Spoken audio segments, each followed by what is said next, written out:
તમારું? હેતલબેન, ક્યાં ગામથી આવો છો બેન? અમદાવાદ. તો આપને શું તકલીફ હતી? ઘૂંટણની. કેમ છે અત્યારે? સારું છે? અહીંયા આવ્યા તો ધક્કો તો નથી થયો? ના ના, બહુ મજા આવી. જે સમજણ આપી તે બરોબર છે? સરસ. હા એમ. કેમ છે અહીંનું કામ? સારું છે. તમને કેમ છે ઘૂંટણમાં? સારું છે. તમને જે કાંઈ સમજણ આપી છોકરાઓ વિશે, તમારા જીવન વિશે, તે બરોબર છે ખોટી છે? બધું સાચું છે. સાચું કીધું એકદમ. શું લાગ્યું? આપ વિદેશમાં છો અત્યારે, તો આપને અહીંની વાતથી કેમ લાગ્યું? એકદમ સારું લાગ્યું. અહીં જે તમને ડિટેલ તમારી બતાવી તો બરોબર છે ખોટી છે? મેં કાંઈ બરોબર છે? એકદમ રાઈટ છે. જે પ્રમાણે જ્યોતિષ માધ્યમથી કીધું તે બરોબર છે ને?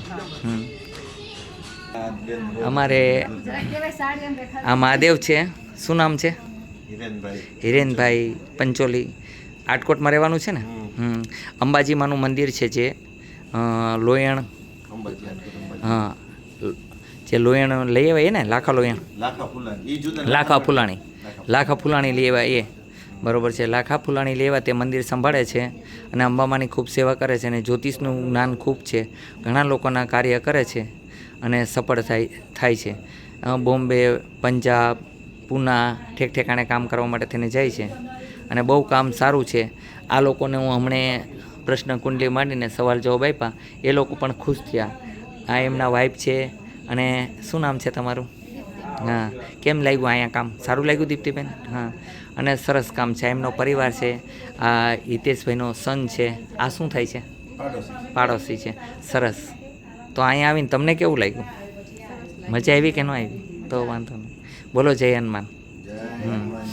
હા, હિતેશભાઈની મુલાકાત લેવી હોય તો તમે આટકોટમાં લઈ શકો છો. હિરેનભાઈની મુલાકાત લેવી હોય તો આટકોટની અંદર લઈ શકો છો, અંબાજી માતાજીના મંદિરે, અથવા તો આટકોટમાં રહીએ છે.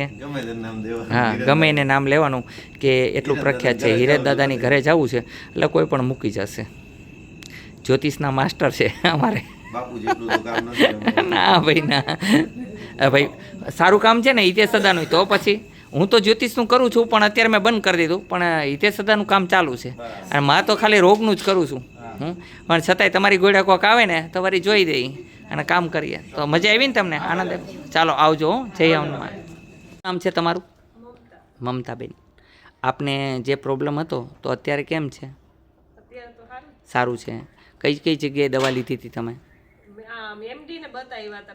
શું કીધું બધાએ? સ્નાયુનો દુખાવો. અને મેં તમને શું કીધું? તો મેં તમને સાચી વાત કરી કે ખોટી વાત કરી?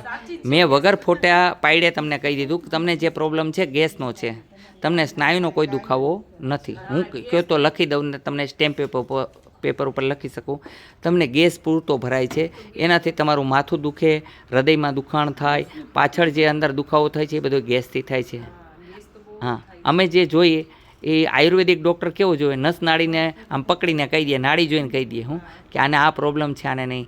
અને અત્યારના તો આયુર્વેદિક એવા થઈ ગયા છે કે એને નાડી તપાસવી નથી પડતી, ખાલી જોઈને જ કહી દે તમને. આ પહેલા જમાનામાં હતું. સુષેણ નામનો વેદ હતો, એને લક્ષ્મણજીને બેઠા કરી દીધા. એટલે વેદનું કામ એવું હોય છે. શું નામ છે આપનું દીકરી? શોભનાબેન. આપને સાયન્ટિકા કેટલા સમયથી હતું? શું કીધું ડૉક્ટરે? ગાદીનો ઘસારો છે. હા, અહીંયા અત્યારે આપણે ઈલાજ કર્યો, આપને કેવું લાગે છે અત્યારે? સારું લાગે છે. તમને પણ કીધું ગેસ અને કબજિયાત બંને છે તમારે. શું છે? ગેસ અને કબજિયાત બંને છે, જેને કારણે માથામાં દુખાવો થાય છે, છાતીમાં ગભરામણ થાય છે. આ દૂર કરવી જરૂરી છે. આ તરફ હંમેશા ડૉક્ટરોએ ધ્યાન દેવું જોઈએ કે ખાલી ડાયરેક્ટ નસ નાડીનો દુખાવો ન કહી દેવો. હંમેશાની માટે આ પણ જોવું જોઈએ ગેસ તો નથી ને. ખરેખર ગેસની તપાસ કરે તો એને ખબર પડી જાય. પણ એ આયુર્વેદિકવાળા વધારે જાણી શકે, કારણ કે ફોટોગ્રાફીમાં કે સોનોગ્રાફીમાં ક્યાંય ગેસ દેખાતો નથી. જેમ કે અત્યારે તમારે આસપાસ હવા નીકળે છે, દેખાય છે? ન દેખાય. આને જાણે તો કાયદેસર એનો ઈલાજ કરી શકે, બાકી ઈલાજ થઈ શકે નહીં. તો આપને અત્યારે સારું છે? ક્યાં ગામથી આવો છો? રાજકોટથી. શું નામ છે આપનું? કૃપાબેન. કેમ લાગ્યું અહીંયા કામ? સારું લાગ્યું. જે તમને કાંઈ સમજાવ્યા સંતાન બાબતે એ પણ બરોબર છે કે ખોટું કીધું? બરોબર સમજાવ્યું ને બધાને? બોલો જય હનુમાન. તમે તમારા વાઈફને પૂછી જુઓ ભાઈ બરોબર છે કે નહીં. મારે તો પૂછવું છે ને. અહીંયા આવવા માટે થઈને આટકોટથી ગુંદાળા, ગુંદાળાથી ગરણી, ગરણીથી થોરખાન રોડ ઉપર આદેશ આશ્રમ આવેલો છે. અહીંનો સમય સવારે 9 થી 12, સાંજે 4 થી 6 છે અને સોમવારે રજા રહે છે.